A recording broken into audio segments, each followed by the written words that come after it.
बोल संकटी चतुर्थी री जय।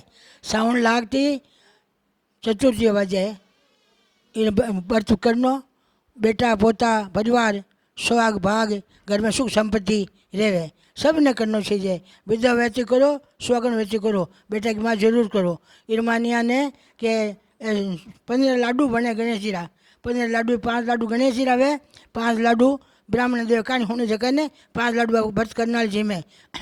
ए गहूँ है, वो गुड़ है, आ मेहंदी है पुजारी, आ मेहंदी है पुजारी, दक्षिणा है। अब चौथ माता की पूजा, 4 डली गुड़ की है, एक गणेश भगवान है, आपने पूजा है, आपने मोली है, मोली है, वो अपने कुंकू है, चावल है, ये सब है पूजा वास्ते। कलश भर लेनो, पूजा कर लेनी। और चांद उगे अर्घ दीजो, अर्घ दीजो।